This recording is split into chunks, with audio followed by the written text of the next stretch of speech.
What's up, YouTube? It's your boy Rams back with another one. This is TNN, and I wanted to comment on this article that was released yesterday by an editor named Emily Stewart. She's talking about basically about jobs and how they have become so rare. I believe the article is called "Hold On to Your Desk," and it's talking about how we went from what was called the Big Resignation during COVID, where so many people were able to, find a job on the whim because a lot of people were getting these stimmies and able to get government assistance and kind of sit around and wait for a job and still be able to pay their bills, so to speak. Well, now we went from the Big Resignation to what is called the Big Stay. The Big Stay is basically people scared as crap to leave their jobs for another job because no one is hiring, which is rightfully so. And I know that that's true because I even had a close friend of mine who actually did leave his job, a job that he had for, I would say, over 10 years.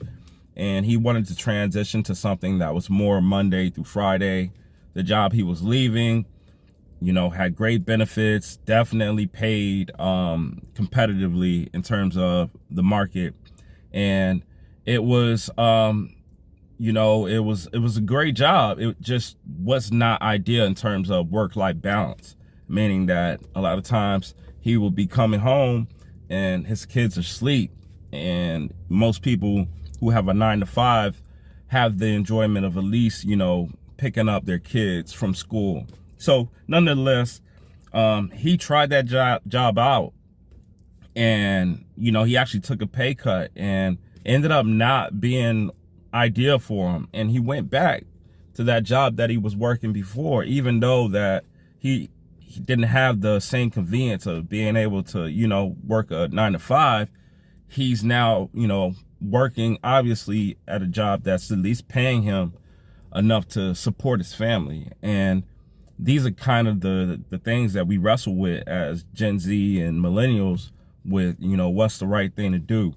And this article just goes on and on about how the labor market seems to be sound. All the numbers seem to be sound. And that's why it makes people like me sound crazy, especially when you look at the consumer spending and it doesn't appear to be slowing down at all. So that means that, even people without jobs and without, a way to make a living is still finding a way to spend money.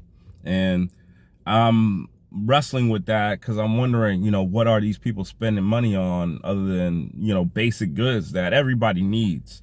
There are things that everybody's going to need no matter what, whether you're broke or rich, you're always going to need certain things. So it makes me wonder who falls into that category that they're talking about in terms of consumer spending, other than people who are uber rich and able to spend regardless of what the climate is. The article goes further into the big stay translating into what is called the Big Cringe. And I think that's the uncomfortable feeling of employers wanting to get rid of employees and basically happen to do all this performance-based meetings and so on to kind of knock off people who aren't super high performers. And I say super high performers because you got people who are going to produce like Jordan, and then you got a couple Scottie Pippens and Steve Kerrs. And, a year ago, these people were great people to have on the team. Now, with the climate the way it is and profits being number one, employers are looking to find a way to make a profit regardless of whether or not the company's actually making money. And guess who's first to go? So even if you're talented, even if you're well respected at your job, I would say, man, just, walk carefully, man, because it's bound to happen. According to the article, the mention of layoffs in Glassdoor is up 5%, meaning that more and more people who are still at their job are scared to lose it.